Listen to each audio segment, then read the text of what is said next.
Let's read the questions here. The title is The New Tautara of New Zealand. Sorry, the Tautara of New Zealand. The Tautara of New Zealand. Questions 1 to 6, we have true, false, not given. 7 to 13, we have gap filling questions. Okay, let's start with the true, false, not given. The two living species of Tautara look alike. Okay, do they look alike? Let's go check the passage. Tautara are lizard-like reptiles found only in New Zealand. They are representative of ancient life forms. Tautara are the only living representative, okay? Two living species. Okay, I can see living here. Living representative of an ancient lineage. Okay? They still look like fossils of reptiles that lived during the age of the dinosaurs. They are often called living fossils. Now, just two species, okay? I can see two species here. Just two species of Tautara survive, and only in New Zealand. One is the Brothers Island Tautara, which until recent reintroductions to sanctuaries only survived on northern Brother Island. The other species is the common Tautara, okay? Although the Tautara species appear similar, they have genetic differences. They appear similar. That is a paraphrase for they look alike. They look alike. So I'm going to pick true for this. True. I'm going to pick true. The two living species look alike. They appear similar. Number 2. Many of the Tautara bones that have been found are millions of years old. Okay? Let's go check the passage. Where dated, look at this part of the passage. Where dated, they are usually a few hundred to 5,000 years old.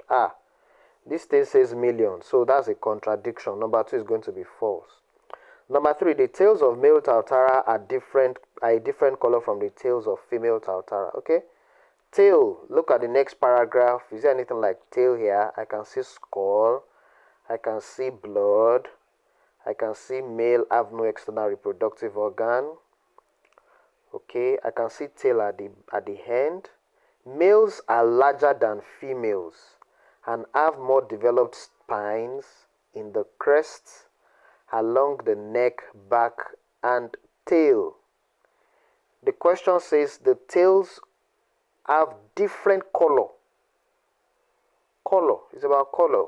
They didn't tell us anything about the color. I can't say anything about the color of the tail in the passage, so I'm going to pick not given. The female Tautara lays eggs in a burrow. Lays eggs. I can see eggs here. The Tautara mates in late summer, and the female usually lays 6 to 10 eggs in the following spring in a shallow nest at ground level. In a shallow nest. The passage says shallow nest. Hold on, I can see burrow here. She may guard the nest for a few nights, then return to her burrow underground.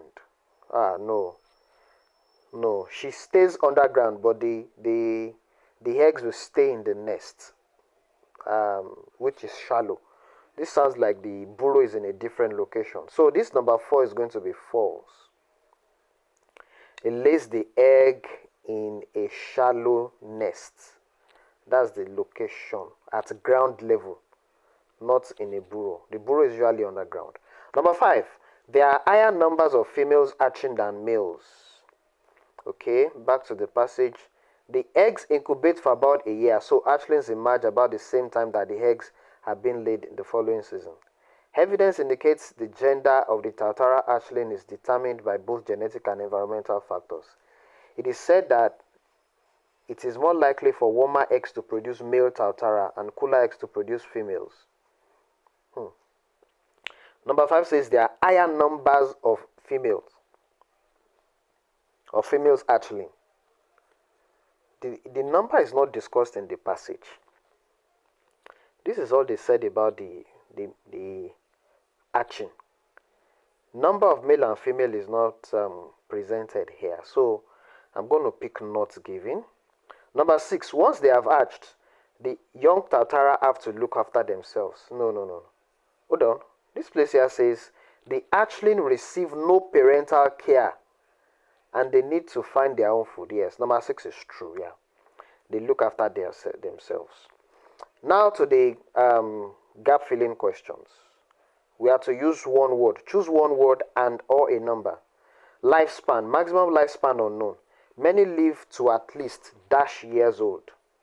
Okay, Tautara lives for a very relatively long time, reaching reproductive maturity at about 15 years.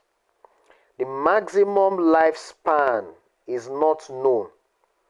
Okay, but many Tautara have reached 80 years, still looking vigorous and healthy. At least 80. So I'm going to put 80 here. 80. You can put 80, you can put EIGHTY. Since that's just one word, it's okay. But I'll put 80. Behavior. The instruction says choose one word or number. So I can put number. Behavior. Attack other creatures with their dash. Okay?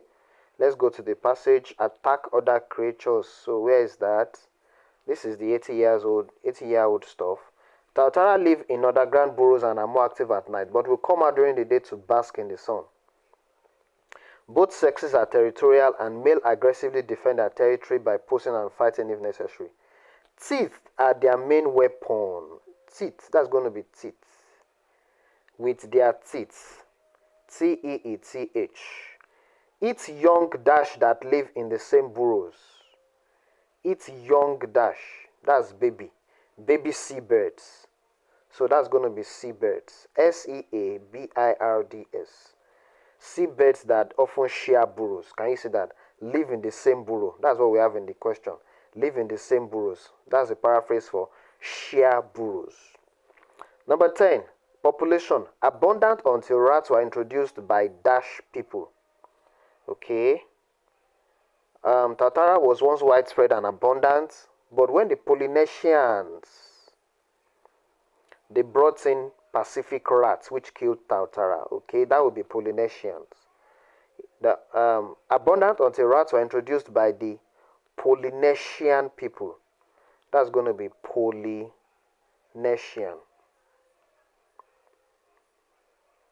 Polynesian people. Then, by the 1840s, hardly any Tautara found on dash.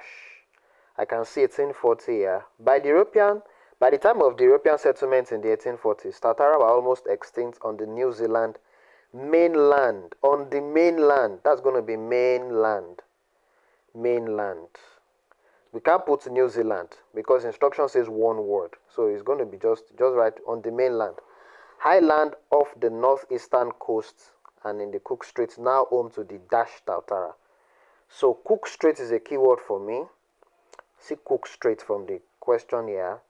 So I'm looking for Cook Strait in the passage. Okay, I can see Cook Strait here.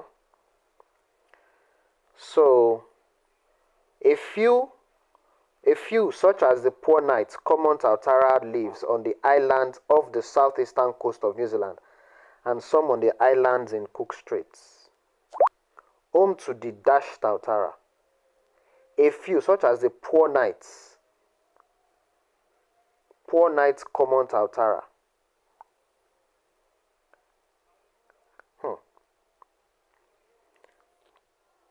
Islands off the northeastern coast and in Cook Straits, now home to the common Tautara. I think common is good enough. Common. This poor knight cannot fit in because the instruction says one word. Density of Tautara on Stevens Island is up to dash Tautara for every hectare. Okay.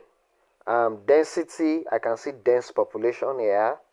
Most Tautara islands have 50 to 100 Tautara per square hectare.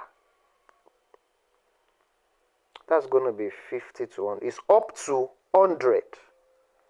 100 per square hectare.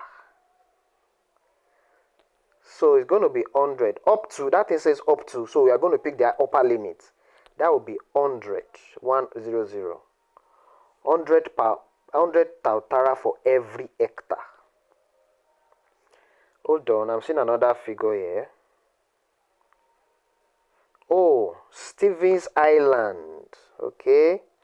The largest population is on Stevens Island. So that's going to be 2,500. So change my answer here to 2,500. 2,500 per hectare. So let me put a comma there because the comma is in the passage. All right, let me submit and see what my score is going to be. Let's see what my score is going to be. 8.5. Okay, which one is wrong? Tech. No. This one is correct. The website made a mistake here. The answer should be TIT. There's nothing like tech in the passage. It should be TIT. So I got all my answers wrong. Technically, I got band 9. All right. So you see the way I used keywords paraphrasing to track my answers. All right. Thank you very much. Watch out for the next lesson.